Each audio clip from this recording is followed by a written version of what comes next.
내년도 최저임금이 올해보다 1.7% 오른 시간당 1,030원으로 결정됐습니다. 사상 처음으로 10,000원을 넘어섰는데 월급으로 환산하면 209만 원이 조금 넘습니다. 이번 결정의 의미와 파장을 이인철 참좋은경제연구소장과 자세히 짚어보겠습니다. 자, 어서 오십시오. 최저임금 논의가 1988년부터 시작이 됐으니까 37년 만에 10,000원을 돌파했다. 이런 상징적 의미가 있는데 인상률로만 보면 역대 두 번째로 낮은 겁니다. 그렇죠? 그렇습니다. 예. 크게 한 세 가지를 주목해 볼 필요가 있는데요. 네. 1988년입니다. 생계비 좀 보장해보자였거든요. 예. 88년도 최저임금이 얼마였을까요? 400원이었습니다. 예. 당시에 대절 초임이 한 3, 40만 원 정도 선이었습니다. 네. 그게 2014년에 5,000원을 넘어서고요. 예. 그리고 드디어 이제 10년 후 2025년 최저임금 10,000원 시대가 열렸는데 예. 두 번째 봤더니 지금 인상률이 170원이에요. 올해보다 예. 170원, 1.7%입니다. 예. 2021년 이후 이제 두 번째로 낮은데요. 말씀하셨던 것처럼 월급으로 환산하게 되면 한 209만 원 남짓 정도를 받게 됩니다. 예. 자, 세 번째는 이번 최저임금 누가 결정했느냐?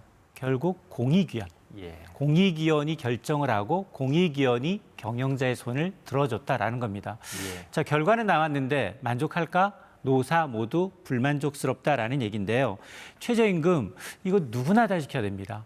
사업자, 근로자 한 명 이상 이제 이 모든 사업장에 적용이 되고요. 만에 하나 최저임금을 준수하지 않으면 사업주는 3년 이하의 징역형 예. 또는 2천만 원 이하의 벌금형이 처해질 수 있습니다.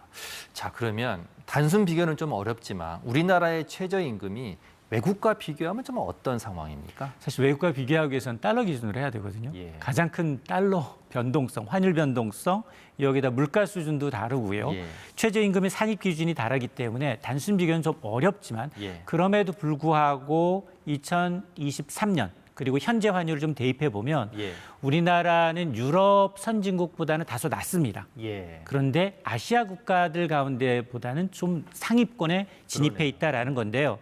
자, 지금 당장 어디 가서 알바를 하면 가장 많은 돈을 받을까? 영국에 가면 좋습니다.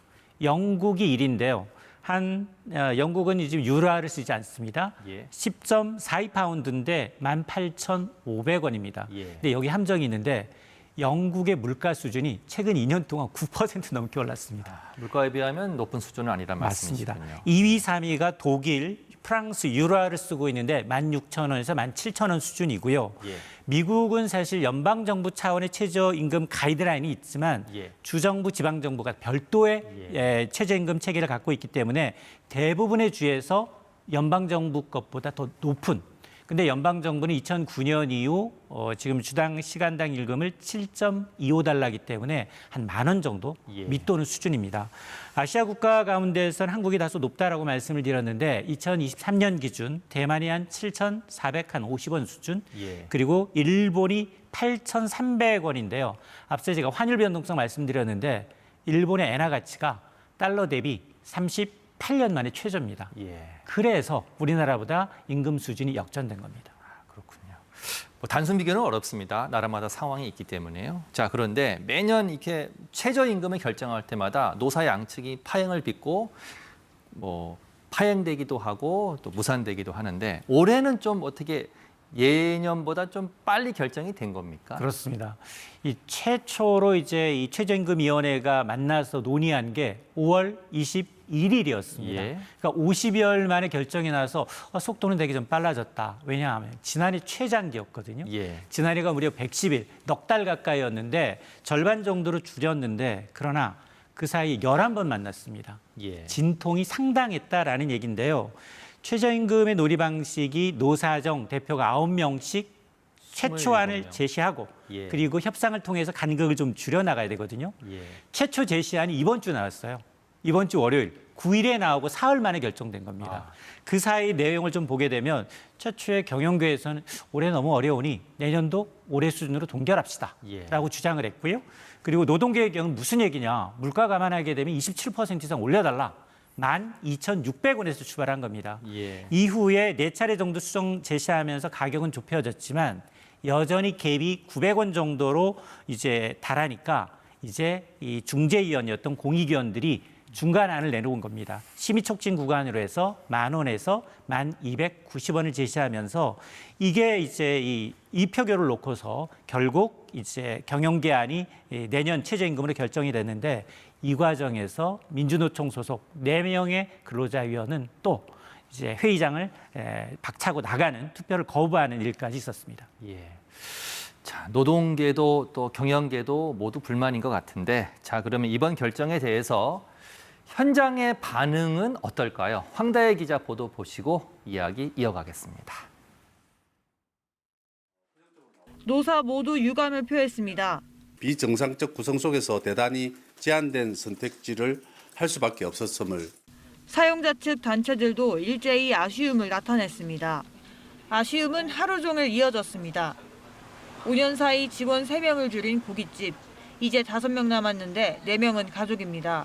제 처하고 그다음에 이제 제 아이들 중에서 처제도 와서 도와주고 있고 10,000원대가 넘어가면은 굉장히 이제 심적으로도 압박을 많이 받죠. 자리를 지키는 시간이 점점 늘어난 편의점주는 하소연부터 했습니다.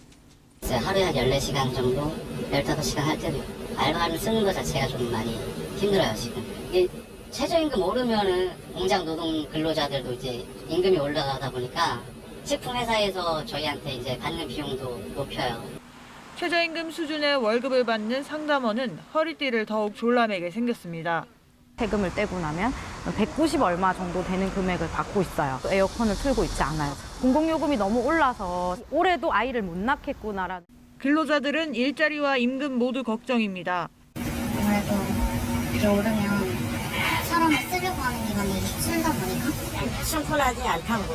요즘 학교같이라도 무슨 마트에서 장관으로 다 너무 힘들어요.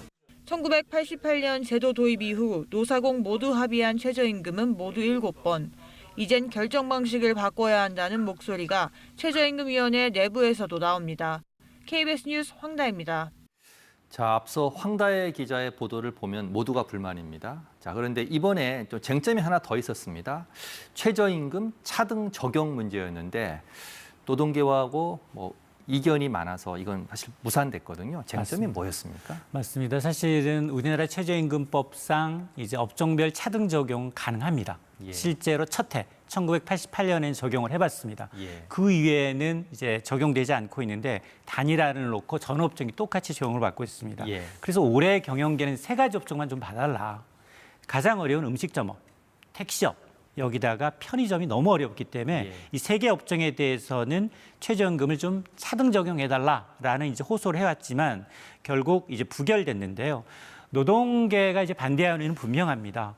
야, 이렇게 만일 업종별 차등을 주게 되면 낙인 효과, 그 업종에 누가 일을 하겠느냐. 이게 어려운 건 지금 능력이 낮은 건 높은 임대료나 수수료 때문이지 이게 더 영향이 크다. 만에 하나 업종별 차등화를 적용하게 되면 저임금, 장시간 노동하고 있는 여성들 그리고 청소년들, 장애인들이 오히려 삶이 더 피폐해질 수 있다라면서 반대하고 있습니다. 예.